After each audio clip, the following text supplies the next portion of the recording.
पोटाच्या विविध आजारांसाठी एंडोस्कोपी आणि लॅप्रोस्कोपी ह्या दोन उपकरणे वापरली जातात. तर त्यासाठी आपण एंडोस्कोपी म्हणजे पहिले काय हे जाणून घेऊया. तर एंडोस्कोपी म्हणजे ही त्याला मोस्ट कॉमनली गॅस्ट्रोस्कोपी हा त्याचा शब्द आहे. म्हणजेच की अन्ननलिका आणि जठराची तपासणी. तर ती कशी केली जाते ते जाणून घेऊ. अन्ननलिका तपासण्यासाठी आपल्याला हा फ्लेक्झिबल एंडोस्कोप वापरावा लागतो.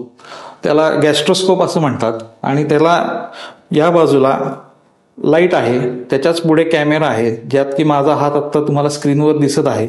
तसेच त्याला पुढे कॅमेरा असल्यामुळे आपण तोंडावाटे ती करतो, तेथून अन्ननलिकेत जातो. अन्ननलिकेतले आजार जसे की अल्सर अन्ननलिकेचं किंवा अन्ननलिकातल्या रक्तवाहिन्या ज्या की फुगलेल्या असतात लिव्हरच्या आजारामुळे किंवा अल्कोहोलमुळे झालेल्या परिणामांमुळे.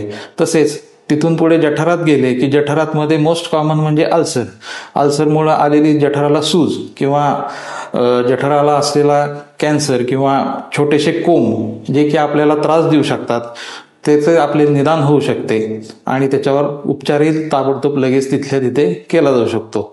एंडोस्कोपी ही प्रोसिजर डे केअर प्रोसिजरमध्ये केली जाते. साधारण पेशंटला सकाळी उपाशीपोटी बोलवलं जातं.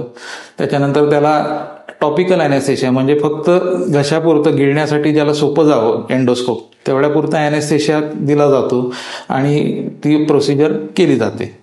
तसेच ते जनरल ॲनेस्थेशियामध्येही केलं जातं, पण तो केव्हा वापरावा तर त्याचे फायदे तोटे पेशंटला सांगितले जातात आणि ज्या पद्धतीची जर ॲडव्हान्स प्रोसिजर असेल तरच तो ॲनेस्थेशिया वापरून ती प्रोसिजर केली जाते. यामध्ये आपण दुसरं म्हणजे जठरापासून पुढे जाणारं जे छोटं आतडं असतं तिथपर्यंत हा एंडोस्कोप जातो.